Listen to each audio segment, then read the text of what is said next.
You're listening to Gradient Dissent, a show about making machine learning work in the real world, and I'm your host, Lukas Biewald.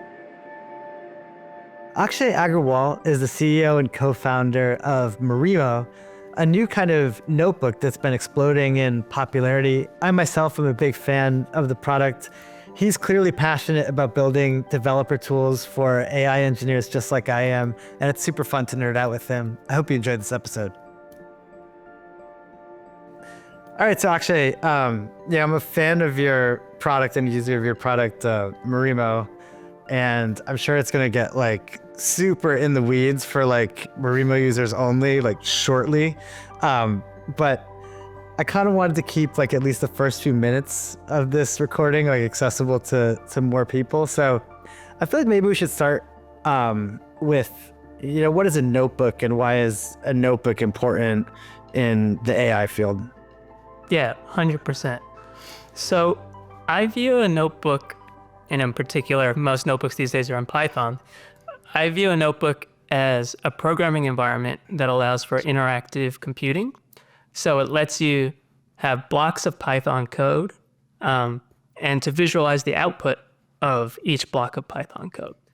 So you can have plots, you can visualize your tensors, you can visualize training runs, and you can interleave your code and your visuals with Markdown that documents the exploration, experiment, or whatever you've done. And for data work in particular, whether you're training a machine learning model or whether you're hidden databases, it's really valuable to have a programming environment that lets you see your data while you work on it. And for this reason, notebooks are widely used across the sciences, but they're also widely used to train machine learning models. And they're the central interface for compute in a bunch of products like Google Colab, Databricks, and AWS SageMaker. And I think it kind of speaks to the fact, and this is one of the theses behind weights and biases, that the workflow of someone, building an AI model is sort of different than a developer workflow. It's more exploratory. You kind of, you write a lot of code that might not see the light of day or need to be like production ready. A lot of the code you write is to kind of learn, okay, what's going on with my data, what's going on with my model, and things like that, right? Yeah, 100%. Jupyter notebooks are kind of the place where, I started. Colabs are a little bit different. Streamlet's a little bit different. Marimo's a little bit different. Maybe you could talk about how you thought about Marimo and how it kind of fits into this world of notebook variants. Yeah, so I guess maybe to set the stage, I can briefly say what Marimo is and how it's different from Jupyter. So Marimo is an open source Python notebook that's built from the ground up to solve what I viewed as key problems with Jupyter notebooks in particular. And so unlike Jupyter, Marimo notebooks are reproducible, they're Git friendly, you can deploy them as interactive web apps, and you can execute them as Python scripts.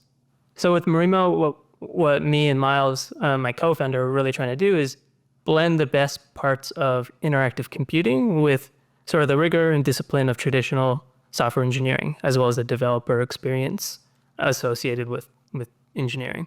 And you can think of Marimo as like a modern replacement for Jupyter, but also for Streamlit. And what do you mean by reproducible?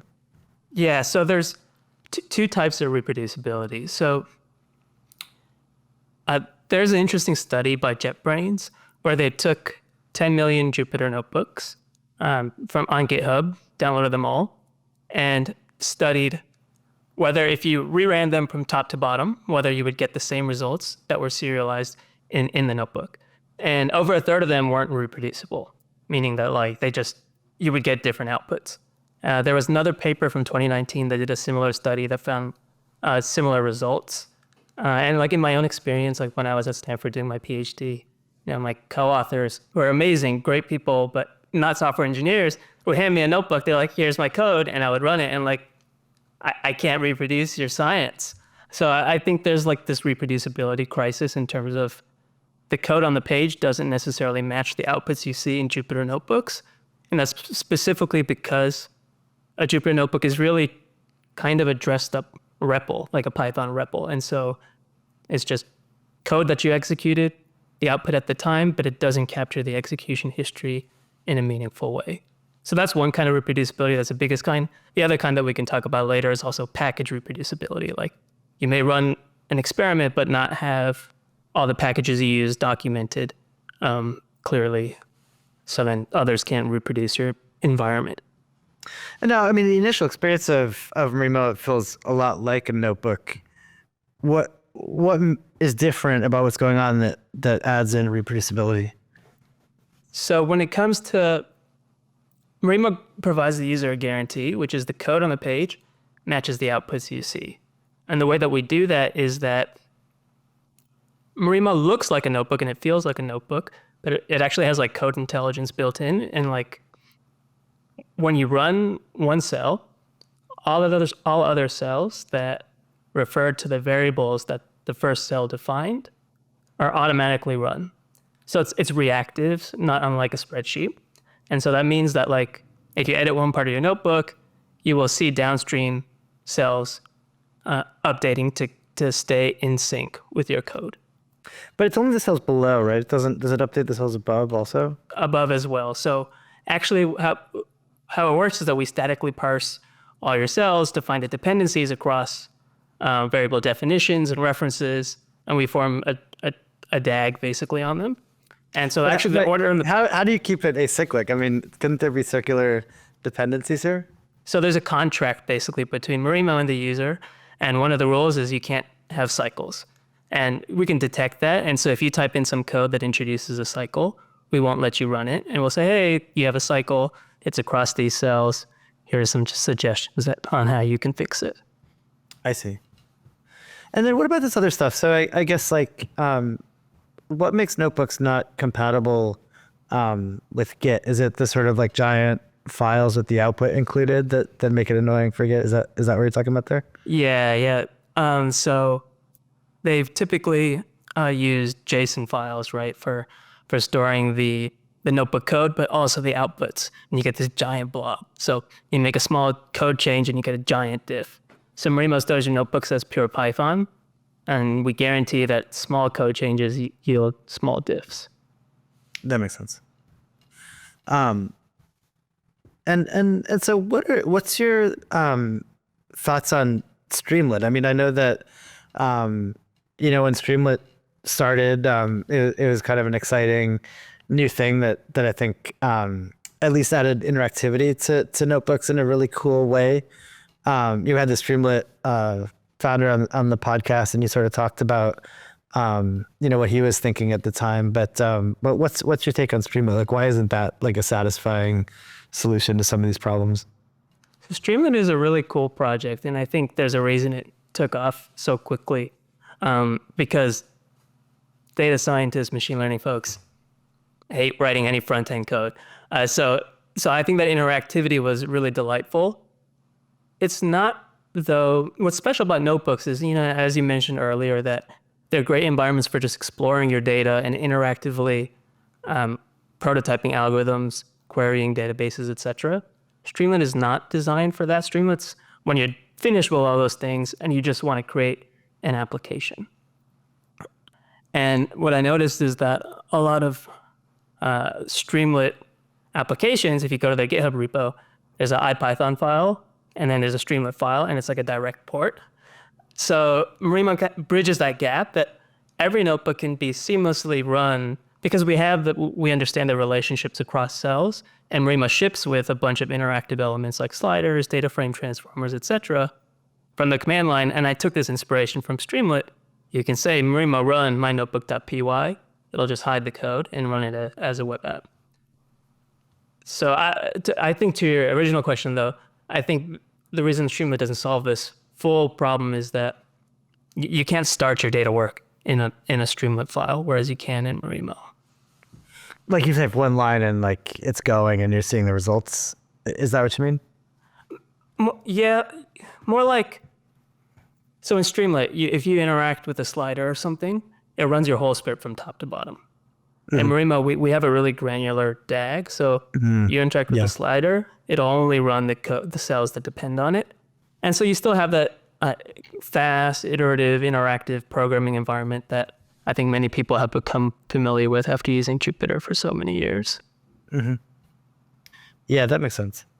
Anthony Goldblum was talking to me about his use of Marimo, and I think he's got the same workflow where he's got, like notebooks, and then he would put them into Streamlit. So he was like so excited to kind of basically avoid that step in order to publish stuff. So he was telling me, he's like, I went from like 6 hours to like 5 minutes to deploy this stuff. And I was like, how is that possible, Anthony? And then I realized, because, you're actually translating your notebooks like into Streamlit. And now like clearly you don't have to with Marimo to deploy them as web apps, I guess. Yeah, you just get it for free. Well, cool. I mean, tell me, like, for you, I would think it seems like adoption has been pretty impressive. Do you are you intentional about growing adoption, or do you feel like, hey, I make the best product and it's sort of naturally viral because people share it as a notebook and then they use it, or do you have kind of like do you have sort of growth hacks that you're using to drive that adoption?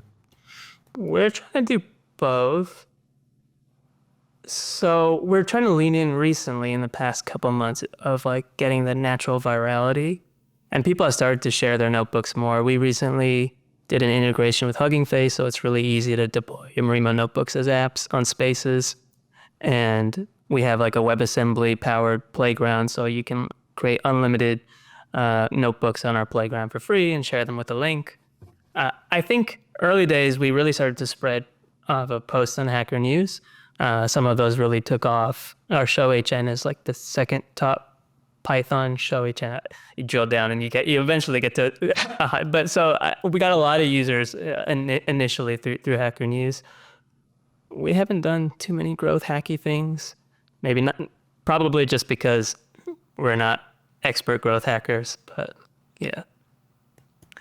I feel like the show HN, when it works well, the comments can be mean. Was there kind of pushback from the Hacker News crowd? We were actually lucky. No, people were really quite nice. That's great to hear. Yeah. I think Simon Willison, creator of Django and now doing a bunch of cool projects, Dataset, he commented and it was really positive, and maybe that set the tone or something. I'm not sure. Nice. People were pretty nice. One of the things I noticed about your background is that you spent a little bit of time at Netflix. Is that right? I did an internship when I was in... Yeah. And I was kind of thinking, like, I feel like Netflix famously, like, runs a lot of their production stuff on notebooks, I think, or at least, that's what they were saying, 4 or 5 years ago. Was that still the case when you were there? And did that inform any of your thinking on Marimo? So I believe it was still the case when it was there, but I actually wasn't in that part of the org. I was more on like algorithms engineering side. So actually I probably used Zero notebooks that internship. It didn't really inform my thinking too much. I think they managed to make it work, but I think like the way that Jupyter is set up is that like you have to like jump through a bunch of hoops to make that work. And it is cool that they were able to. But most of my inspiration actually came from, I think, 2 projects. Mostly, actually, it came from a project from the Julia language called Pluto.jl, which is an alternative to Jupyter that Marimo shares a lot of similarities with. So Pluto, observable by extension, Pluto is modeled after that, as well as Streamlit to an extent. Interesting. And what did you pull from these projects? Tell me about that. So Pluto I pulled a lot from. Pluto is a reactive notebook for Julia that has the same spreadsheet style automatic execution. It lets you create sliders and other UI elements seamlessly. It has built-in package management like Marimo does too, so that your notebook files are a self-contained reproducible unit. So I pulled all these ideas from Pluto. I saw it in, I think, late 2021. I had just finished my PhD. I'm like, this is an amazing project. In the Julia language, people are switching from Jupyter to Pluto. It's the most starred GitHub repo for the Julia programming language, aside for the Julia programming language itself. So to me, I saw this and I thought I immediately thought we need something like this for Python. And then from Streamlit, what I pulled was, I saw Pluto. I'm like, wow, these things look like web apps. And then I saw Streamlit, like these things are web apps. And so I realized that, you can kind of merge the two together and have a single notebook-like thing that lets you do the notebooking and then also do the creating of the data apps. Are you a fan of the Julia language? Like, how did you find yourself, working with Julia notebooks? Oh, I admire what they're trying to do. I used Julia a bit, a long time ago, during my undergrad. I did like math and machine learning at Stanford as well as computer systems. So the idea was really appealing to have a single language that bridged the gap, the two language problem, between usability and performance. I think it's still a relatively new language, so it has some things that make it difficult to adopt. But I think I wasn't using Pluto notebooks. I at the end of my PhD just did like a broad survey of a bunch of different tools for working with data. I just wanted to see what people were working on, and I don't know, I went down rabbit holes and somehow I found Pluto, and I immediately fell in love with the project. Oh, interesting. So were you doing a survey because you're like, hey, I want to start a company doing tooling for machine learning? Yeah, that's right. So cool. What happened was like I used to work at Google Brain where I worked on TensorFlow. In my PhD, I did like machine learning and optimization, but a huge part of it was open source tooling for machine learning and optimization. And I realized the thing that I like the most is building dev tools that let other people solve problems instead of solving the problems myself. And so that's why I did this survey. So I wanted to see how can I, use my systems background and my ML background to make the biggest impact. Cool. What else did you like? Were there any what other rabbit holes did you go down in that survey? Oh yeah, man. I should pull up my Obsidian vault. It's pretty gnarly. One of them actually was making it a lot easier to access cloud computing. And so in a few different directions. So one was like provisioning. And I think like actually Modal and like the folks from the Sky Computing Lab at Berkeley are doing this really well now. It's just, every PhD student feels like, wow, it's absurdly difficult to run something in the cloud. I just want to ship this one function there and just run it on a GPU. And it's cool to see that happening. So that was one. The other one was kind of related to what I did at Netflix, actually, which was like studying like cluster management and like optimizing cluster usage to minimize costs and maximize utilization. I think a company called Anti-Metal and probably a few others are doing this now. Interesting. And how did you choose notebooks? Choose notebooks? Yeah. There was like the systems part of me and who was like really attracted to these cloud computing problems. But then there was the part of me that likes designing for humans and individuals that was really attracted to the notebook project. And I think ultimately, after watching a bunch of people and myself, doing research and like working with data, like I saw that like a lot of it starts in notebooks. And like people love notebooks, but they kind of hate them. Like, if you just do any like Jupyter Notebook site, reddit.com, like you will find people just complaining about like hidden state, like, oh God, the JSON file format. And like people feel so strongly that something better should exist and nothing existed. And once I saw Pluto, like I was like, okay, there is a way to make something better and this will have a huge impact on so many people. To me, it was clear that this is what I should do next. Yeah, it's funny. I remember, I think I saw an interview with the founder of the Jupyter Notebooks, and he was talking about how he was inspired by Mathematica, which is something I remember from, my math undergrad at Stanford. I don't know if people still even use it, but that actually had like some more kind of delightful features where you could, kind of do more complicated inputs than just like a linear block of code. I'm curious if you've had any experience with Mathematica or view that as an interesting kind of notebook. Actually, I embarrassingly don't. Probably because I was a CS major first and math minor second. I see. I do know that some of the folks in the math department still, or like who come from like more of a double E background use Mathematica, but that I'm sure Marimo has the imprint of Mathematica on it, but probably through indirection through its impact on Jupiter and then Pluto. It's kind of like a grandchild of Mathematica, I guess, in that case. Yeah. Cool. Well, look, I want to ask you, are you aware of some of the real world use cases? I mean, it seems like one of the really cool things of what you're doing is it's so broad. Like, what are some of the interesting things that people are doing today with Marimo? Yeah, so there's a lot. That is one of the fun things because it is so broad. Totally. So you talked about Anthony Goldblum.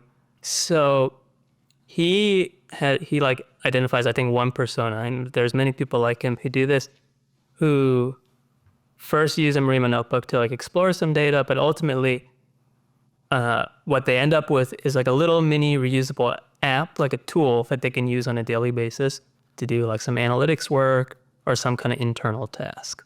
So one of them is, and that's like sort of the Streamlit style application of I'm creating tools for myself and for my company to do analytics and other things.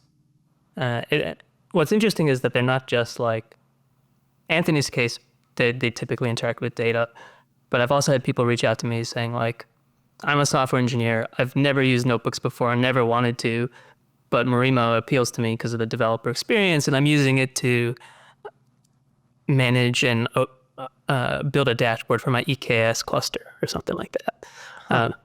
I'm so surprised to hear that because I feel like the first interaction with Marimo is just like a notebook.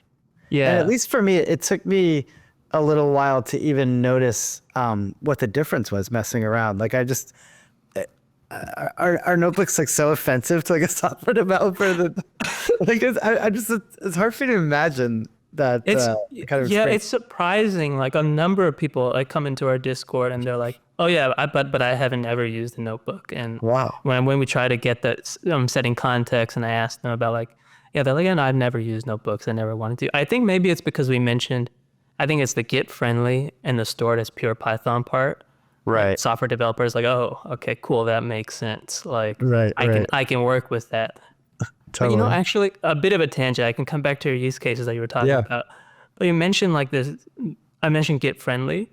I am pleasantly surprised, but really quite surprised by like the extent to which like that is the hook that has brought in a ton of our users. I thought it would be like the reproducibility or like the super duper interactive elements. Like, so for example, if you output a data frame in Marimo, you automatically get like a filterable, searchable table. You can page through the whole data, not just like a tiny static HTML preview like you get in Jupyter.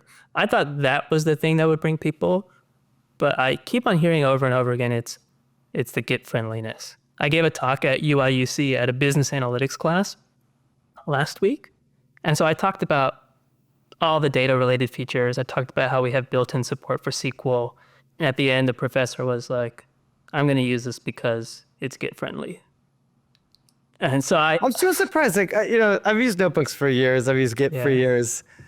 I feel like the execution model of Marimo is like really cool. Like deploying to the web is like super cool. The Git friendliness, I didn't even notice it. I don't know. I guess people are like freaking out about big diffs in their Git commits. I don't know. Maybe I don't even like look that up. So I think I think they get scared by the diff. And how do you actually handle it? So like, I mean, do you not like store the output? Like, cause what if the output's a giant table? Like, how do you, so we don't store the output, but we have an option to store the outputs like alongside the notebook. So like you can like, so you they're just in separate files and you may not track your HTML with Git, or if you did, then you would just be like, you would know to just like ignore the diff and you could at least see the code diff. Because there is sometimes a nice experience with the notebook of like looking through it without having to run it yourself. So it's not always the worst thing. Yeah. Yeah. So that's why we have sort of that snapshotting feature. But so I think a lot of people come for the Git friendly, but then they stay for all the other goodies that they discover along the way. Like they discover the execution model, the interactive elements. And and all those things. Now, do you even mention the Git friendly on your website? Is that just like a word of mouth? Somehow We I do didn't mention even it. register. Wait, I gotta look at your website now. Oh yeah, Git friendly. You're right. Yeah. Wow, who knew all these people were getting mad about the Yeah. So, cheaper so I review? don't come from a business analytics background. I come from more of the machine learning background. But yeah, so I was surprised that the BI people also like it. Talked to someone else who does business analytics, I think at Capital One. And she was also like, oh yeah, the Git friendly. And I think she was like traumatized by having to deal with like Tableau dashboards where like you have no idea like the provenance of what you're looking at. And if an audit comes, then like you get really scared. Or Yeah, I'm gonna stop talking because I don't know anything about yeah. that field. But Totally. yeah, so that was a tangent. You were I'm sorry, asking we're about talking about use cases. Yeah. So it use sounds like cases. BI is an important use case for you. But I mean That more is, like practically, like do you get stories of people using it in interesting ways? yeah. So Anthony is building his little mini apps. He calls them mini apps. A lot of people use it as just a better Jupyter notebook. So everything you would do in a Jupyter notebook, whether it's like munging data frames or training a machine learning model, people will just use it for that workflow, and they'll find that the reactive execution and the UI elements like sliders, drop downs, etc., will just make them way more productive. I mean, Totally. the simple experience of having a data frame where like you can actually type into a search box and like get your filtered in real time, I think is just a big step up from the experience you have in a Jupyter notebook. Totally. So that's one. And I think a lot of our users, when they first hear about Marimo, they get a little scared, especially the machine learning folks, by the automatic execution element, because they're like, oh, I don't want to accidentally kick off a training job on GPUs, or Totally. I don't want to hit my OpenAI, whatever endpoint. Yep. So we do have, you can configure the runtime to be lazy, so that you can, like, if you execute a cell, the downstream cells will be marked as stale, and like there's a visual cue and everything, but they won't automatically run.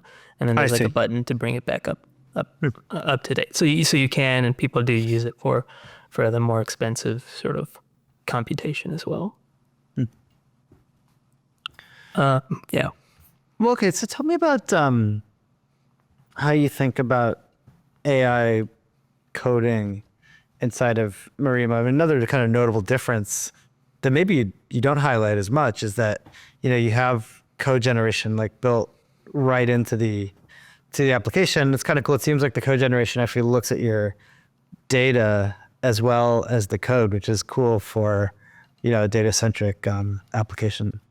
Yeah. So we do have a built-in like AI integrations. We really try to be batteries included across a lot of dimensions. So here there's like built-in support for GitHub Copilot and Codium.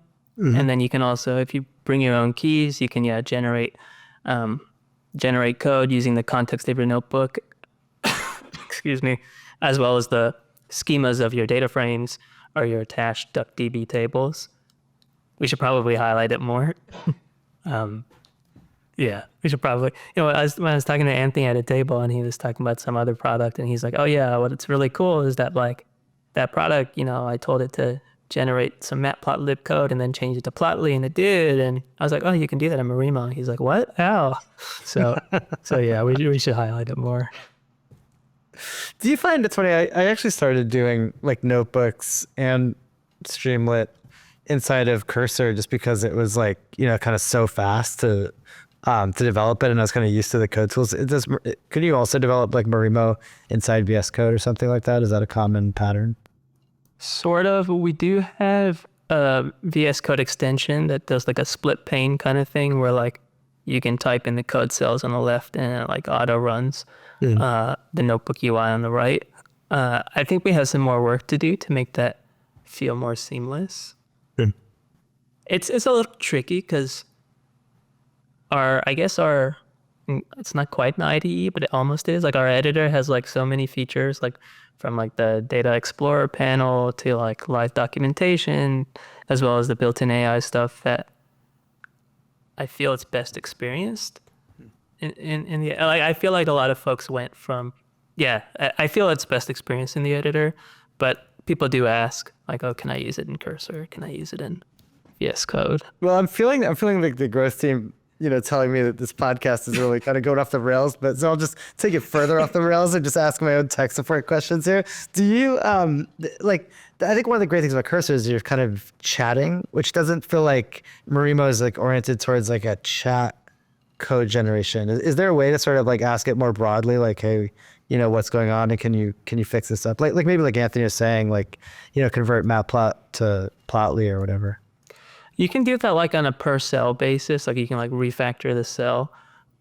I think as we build out our roadmap for the next year, like part of it is IDE features, and part of that will be more modern AI features, such as maybe like a cursor-like experience. That makes sense. What else is on your roadmap? I mean, how do you even think? Are you a 2-person organization now? Yeah, we're 2 people. We did raise a seed round, which we just announced this week. Congratulations. Thank you. Yeah. So we are looking to grow the team, but we've been just 2 people for now, me and Miles. For things there's a lot of stuff we want to build. Some of them are better integration, or more thorough integrations with SQL. So I alluded to that Marimo supports SQL.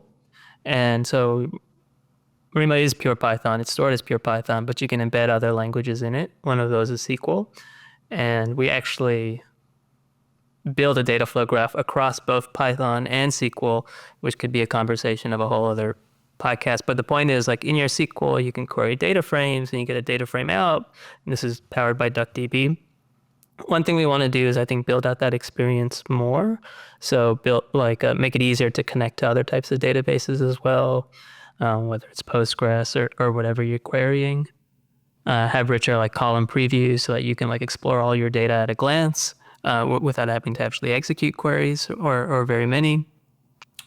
Other things on our roadmap are exploring some of the infrastructure side of things that I was kind of mentioning that I was interested in early on. I think there's some interesting things related to hybrid execution. I think a common model is a lot of your notebooking code can be done locally, except for some really expensive cells, which you may want to ship off to remote servers. So that's one thing we're looking at, just making it easier to run expensive workloads. And then also better support, making it really, really easy to share Marimo notebooks in 2 ways. Like, we're building out a community cloud, which is free because it's powered by Pyodide and WebAssembly, meaning it runs entirely in the browser. And we may also look into like static site generation. So like in your make docs or like Sphinx documentation, you'll have Marimo notebooks running with live code, interactive widgets, all those things. And I guess that tees up an obvious kind of an investor question, I guess, which is, if you look at, Streamlit obviously was sold for a lot of money, but it was sold kind of pre-monetization or just as they were like starting to monetize. And I don't know if they ever really got it meaningfully monetizing. And, Jupyter Notebooks, obviously like an incredibly successful, project that was never intended to be monetized. So it does sort of seem like maybe we don't have it quite figured out the right, monetization model for this type of thing. Like, how do you think about that?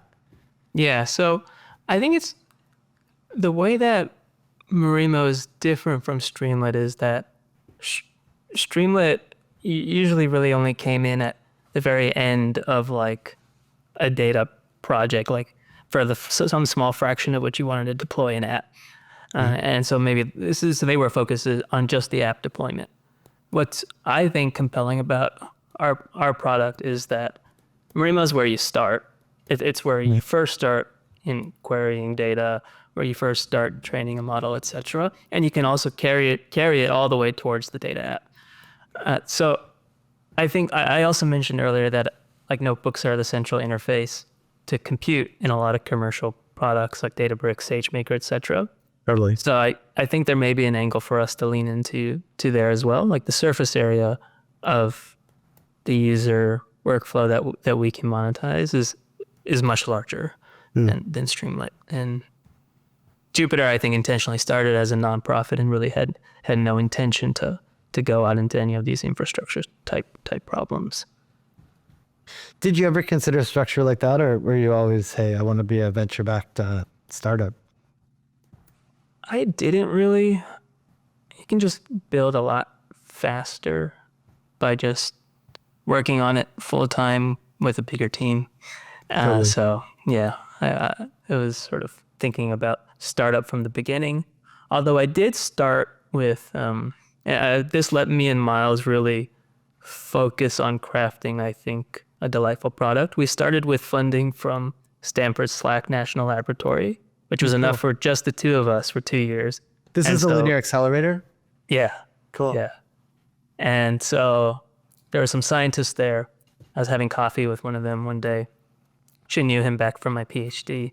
And he was like, what are you working on? And I was like, oh, I want to build this notebook thing that also lets you make apps and run the scripts. And he's like, that's really cool. We really need that. We use Jupyter and it's so many problems. We'll pay you to do it.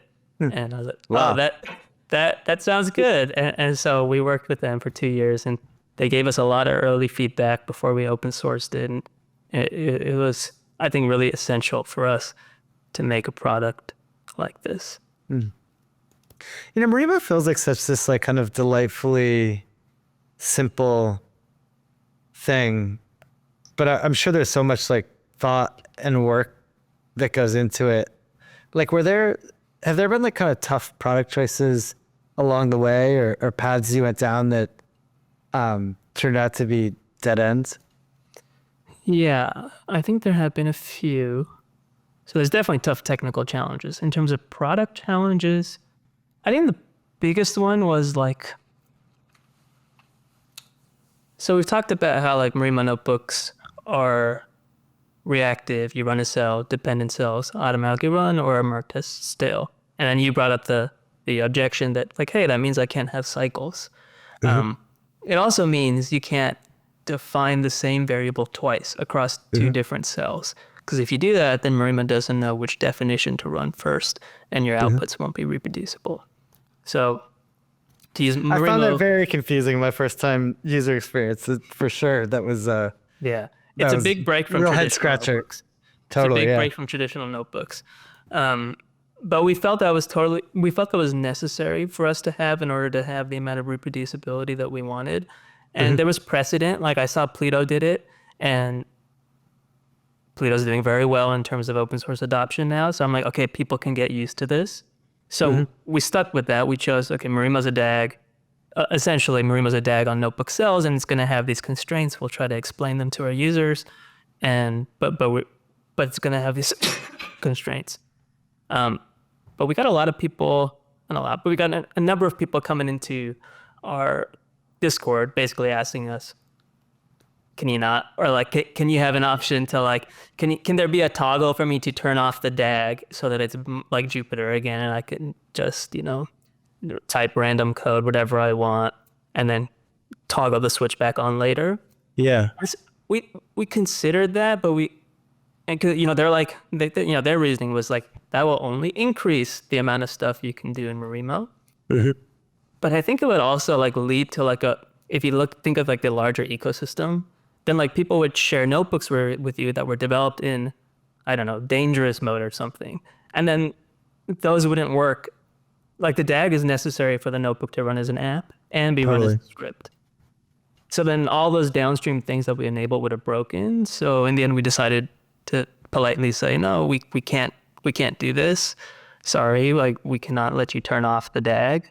Okay, but tell me, okay, now we're going into like personal Lukas tech support, but what do you do? Like, what's your workflow like when you want to like quickly like tweak one thing, but not necessarily like save it? So you want to copy into another cell, like some block of code, and just like see what happens.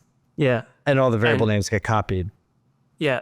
How are you supposed to do that? Two recommendations. So one would be, I tell folks to try and use functions as much as possible. Functions introduce a local namespace, right? So variables defined in a function don't get added to global, so you can have as many of those redefined as you like. Yeah, that I would makes sense. first say, Lukas, wrap that code into a function and then, call it multiple things, which requires some more, a little bit more engineering wrangling, but it can be done. Right. And then But if you don't want to do that, what you can do is you can prefix a variable with an underscore. And in Marimo, what that does is it makes it local to the cell. Oh, I see. Cool. So then you can reuse that name across multiple cells. But yeah, because it's local to a cell, then you can't access it in another cell, and so you don't have any reproducibility issues. So that is the escape hatch. Well, look, I feel really optimistic for you. I feel like you made a really beautiful product that's getting incredible adoption. So it's exciting to catch you like kind of early in the journey. It'd be fun to check back in a year or two and see where you're at. But I really appreciate 100%. you taking the time to talk to me. Of course, yeah, it was a pleasure. Yeah, working on Marimo is definitely a dream job. So, yeah. Awesome. Well, good luck. Rooting for you. Thanks, Lucas. Take care. You too. See ya. Thanks so much for listening to this episode of Gradient Dissent. Please stay tuned for future episodes.